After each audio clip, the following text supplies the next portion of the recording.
So while China channels every element of their national power, every element that you can imagine, while they channel all of it to dominate these key industries and to do it at our expense, we assume that our position in the world will continue on its own without having to do anything to maintain it. While China is pursuing economic and technological dominance, we find ourselves here busy canceling people and demanding the use of the right pronouns to describe people, or claiming that requiring a photo ID to vote is the return of a Jim Crow era. We have placed ourselves on the road of decline and of humiliation, headed towards a world in which a totalitarian regime, one guilty right now as we speak of committing genocide against Uyghur Muslims, becomes the leading power on the planet and relegating our country, America, into the status of a once great nation in decline. We do not need to abandon capitalism and embrace socialism to take on this challenge. In fact, I believe socialism would only accelerate the damage our decisions is doing to our country.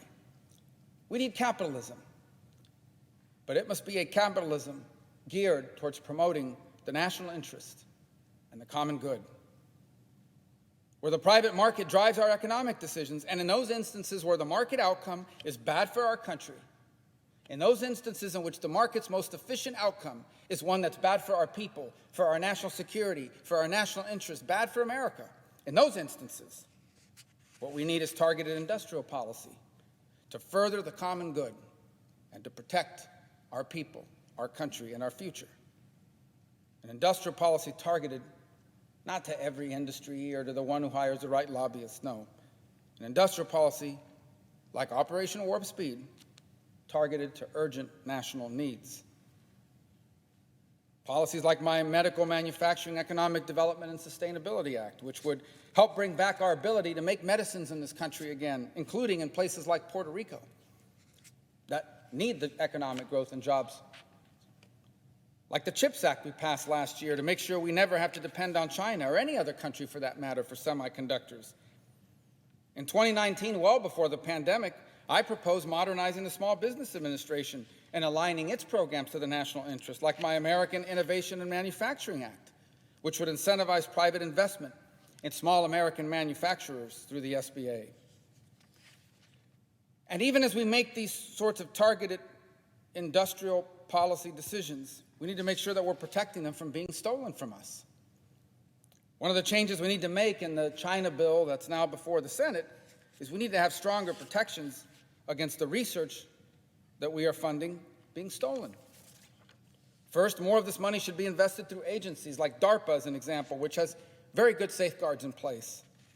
Second, we should prohibit any entity from receiving the funds called for in this bill if they've received China-based financial or in-kind support, or if they've otherwise failed to disclose foreign funding in the past 10 years.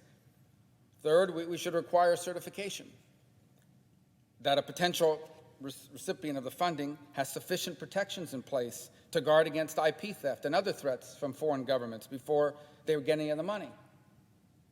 It'd be something if we appropriate all this money for industrial policy, we invest it, and then we see it stolen. Fourth, we should prohibit federal employees and contractors from participating in any foreign government talent recruitment program. We should require federal contractors to disclose any commercial ties they might have to the Communist Party of China. And fifth, we should establish a system of outbound investment screening. Even if we are successful in preventing adversarial actors from acquiring federal research dollars or intellectual property developed by it, there is nothing to stop nationless corporations from simply buying the IP and using it to develop capacities to benefit China and hurt our interests. This is an important moment. I think one that will define the remainder of the century. When the book about the 21st century is written, it'll have a few chapters about a lot of different things. But that book's going to be about the relationship between China and the United States and what happened. And what happened is in very many ways being decided right now. We must ensure that our public policies are aligned to the urgent challenges of our time. Our job here is to promote the common good and to defend the national interest. And by and large, that is a free enterprise capitalist economy that will produce the innovation, the advancement, the investments, all the things necessary to make that possible. But in those instances in which a national need is urgent, in which the outcome that the market has delivered is harming our country and its long-term future, we have an obligation to act in the common good.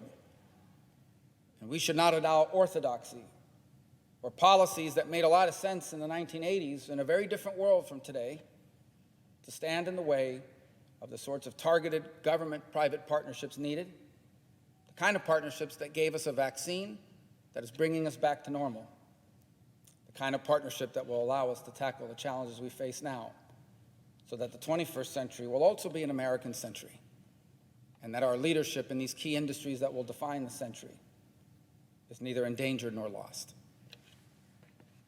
I yield the floor.